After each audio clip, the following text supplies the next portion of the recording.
हाँ, देखिए मुझे लगता है कि जब भी आप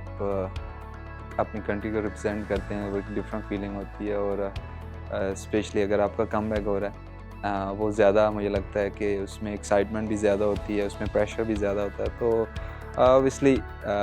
mentally as a experience players ना हो कि मेंटली आपने कैसे प्रिपेयर करना है खुद को, तो वो कोशिश करता हूँ कि अच्छे तरीके से खुद को प्रिपेयर करूँ। देखें, उसमें ना आजकल के जिस तरह का दौर चल रहा है, ऑब्वियसली सोशल मीडिया एक मेजर रोल है जिसमें आपकी आउटसाइड नॉइस आपको जब फ़ील होना शुरू हो जाए तो इसका मतलब है कि आप कुछ गलत कर रहे हैं। तो उसके लिए स्पेशली मैं तो ये सोचता हूँ कि वैल्यू ऑफ द वर्ड्स किसकी इम्पोर्टेंस है मेरे नज़दीक, तो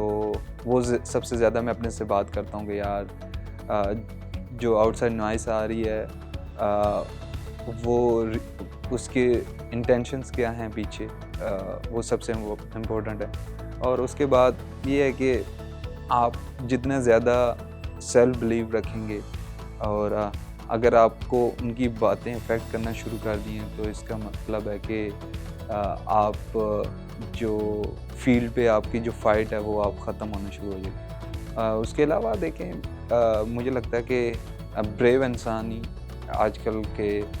जो इंटरनेशनल क्रिकेट में, आप क्रिकेट की बात करो तो इंटरनेशनल क्रिकेट में अगर आप ब्रेव नहीं हैं तो आप सर्वाइव नहीं कर सकते। तो अगर आपको ये वाली बातें नेगेटिव लेके जा रहे हैं, जब आपके अंदर नेगेटिविटी जाती है तो आप ब्रेवरी ख़त्म हो जाती है। तो अगर ब्रेवरी ख़त्म हो जाएगी तो आप इंटरनेशनल क्रिकेट में सर्वाइव नहीं कर सकते। तो अपने साथ ये बात करता हूँ कि मैंने बहादुर रहना है, मैं अपनी मेहनत करूँगा और ये लोगों के फ़ैसलों पे नहीं कि जो होगा वो अल्लाह ही फ़ैसला करेगा। तो जब हम बात करते हैं उस पे मैं यकीन भी करता हूँ कि यार हाँ, मैं अपनी मेहनत पूरी करूँगा, अपनी कोशिश पूरी करूँगा, जो मुझे अल्लाह ताला ने सलाहियत दी है, बहादुरी के साथ मैं वो चीज़ें करूँगा। हाँ, लेकिन लोग मेरे लिए डिसाइड नहीं कर सकते कि यार नहीं, वो रिज़ल्ट भी मेरे लिए डिसाइड करें, क्योंकि अगर लोग डिसाइड करना शुरू कर देंगे और उस पे अगर मैं यकीन करना शुरू कर दूँगा तो ऑब्वियसली उससे पहले ही, रिज़ल्ट से पहले ही मैंने अपना रिज़ल्ट डिसाइड कर लिया कि यार वो नेगेटिव ही होगा। तो इसलिए कोशिश करता हूँ कि साइड इंजरीज़ ही आपके रिलेटेड हैं आपके कैरियर के साथ। अगर आप देखें कि बहुत सारी ऐसी इंजरीज़ हुई हैं जो मुझे लगता है कि मेरे एक्शन की वजह से और ऑन द फील्ड ही तकरीबन हुई हैं। तो उसके बारे में ऑब्वियसली सोचता हूँ, लेकिन फिर वही बात होती है कि यार अब जिस तरह मेजर इंजरी मेरी अभी जो ऑपरेशन हुआ था, उसके बाद मुझे ऐसे फ़ील होना शुरू हो गया था कि मैं क्रिकेट वापस नहीं खेल सकता, क्योंकि जो मुझे मेडिकल टीम ने टाइम दिया हुआ था उस हिसाब से उसके बाद भी जब वो टाइम पूरा हुआ तो मैं फ़ील नहीं कर रहा था कि यार मैं वाक़ई वापस आ सकता हूँ। लेकिन उसके लिए मुझे लगता है कि आपके आस-पास के लोग, आपकी फैमिली, उन्होंने मेरी फैमिली ने बहुत ज़्यादा हेल्प की और मेरे जो जेन्युइन दोस्त यार थे उन्होंने काफ़ी मोटिवेट किया। तो मोटिवेशन चाहिए। उसके बाद स्टिल जो चीज़ें आप कंट्रोल नहीं कर सकते, इंजरी आप कंट्रोल नहीं कर सकते, आप रिज़ल्ट कंट्रोल नहीं कर सकते, तो ऑब्वियसली आपके आता है कि हमारे ऑब्वियसली अब ये रिज़ल्ट ड्रिवन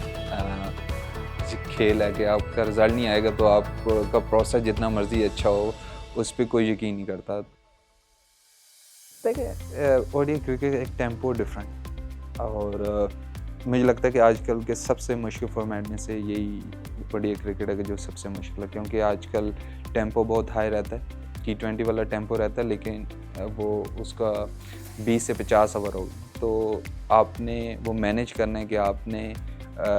जिस तरह का T20 में आपका टेम्पो रहता है उसको मैनेज करता है कि वो 50 ओवर तक रहे। तो उसके लिए मुझे लगता है कि जो अभी हमारा कैंप लगा उससे मुझे बहुत ज़्यादा फ़ायदा हुआ, क्योंकि मैं काफ़ी अरसे से वनडे क्रिकेट नहीं खेल रहा था, मैं T20 क्रिकेट खेल रहा था। तो उसके बाद मुझे टेम्पो एक चाहिए था और उसके लिए ऑब्वियसली कैंप में मुझे बहुत ज़्यादा हेल्प मिली कि चाहे वो बॉलिंग का वॉल्यूम हो, चाहे वो फील्डिंग का वॉल्यूम हो, वो उस तरह, क्योंकि मैंने जब स्टार्ट किया था तो मेरा उतना अच्छा वॉल्यूम नहीं था, लेकिन मुझे लगता है कि अब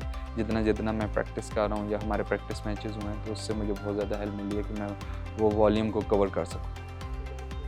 देखें, डेफ़िनेटली हमारे पास इतना टैलेंट है कि हम हमेशा, आप कोई भी स्क्वाड अगर आप अनाउंस करेंगे तो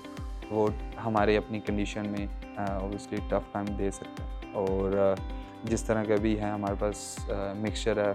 सीनियर और यूथ का। तो इसलिए हमारे जो यंगस्टर आ रहे हैं बहुत अच्छे हैं, एक्सपीरियंस प्लेयर हमारे पास काफ़ी अच्छे हैं जो थ्रू आउट देयर कैरियर उन्होंने परफॉर्मेंसेस दी हुई। तो एक अच्छा मिक्सचर है और मुझे लगता है कि ये सेल्फ बिलीव और ऑन अ डे आप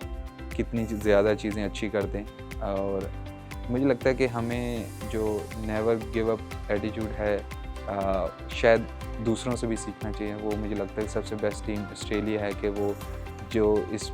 पे पूरा उतरती है। वो जब भी आप उनके ख़िलाफ़ भी खेलो या अगर फॉर एग्जांपल मैं बिग बैश भी खेलूँ तो